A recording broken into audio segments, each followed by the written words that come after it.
ഇന്ന് വളരെ ടേസ്റ്റി ആയിട്ടുള്ള ഒരു അവിൽ മിൽക്ക് ഉണ്ടാക്കിയാലോ. ആദ്യം തന്നെ ഇതിലേക്ക് ആവശ്യമായിട്ടുള്ള അവിൽ വറുത്തെടുക്കാം. പിന്നെ പാളയംകുടം പഴം ഒരു 5 എണ്ണം എടുത്തിട്ടുണ്ട്, അത് നന്നായിട്ട് ഉടച്ചെടുക്കാം.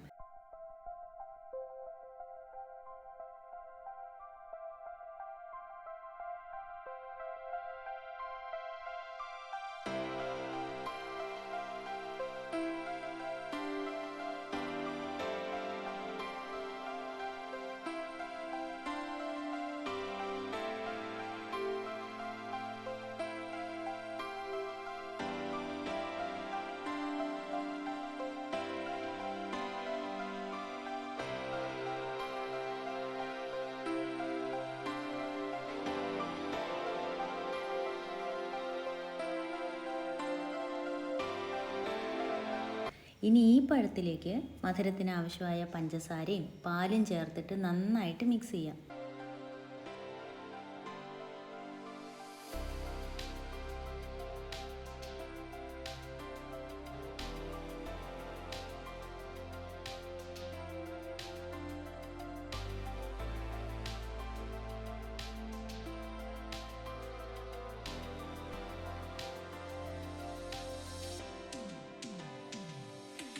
ഇനി ഇതൊരു വലിയ ജഗ്ഗിലോട്ട് മാറ്റാം. എന്നിട്ട് പാല് കുറച്ചായിട്ട് ചേർത്തിട്ട് ഇളക്കിയെടുക്കാം. കൂടെ തന്നെ കുറച്ച് ബൂസ്റ്റും വറുത്ത കപ്പലണ്ടിയൊക്കെ ചേർത്തിട്ട് നന്നായിട്ട് ഇളക്കാം. പാലിൽ കിടന്ന് അവിൽ സോഫ്റ്റ് ആകുന്നതിന് മുന്നേ ഇത് കുടിക്കണേ, നല്ല ടേസ്റ്റ് ഉണ്ട്. അപ്പോൾ എല്ലാവരും ഉണ്ടാക്കി നോക്കണേ. ഇഷ്ടമായാൽ സപ്പോർട്ട് ചെയ്യാനും മറക്കല്ലേ.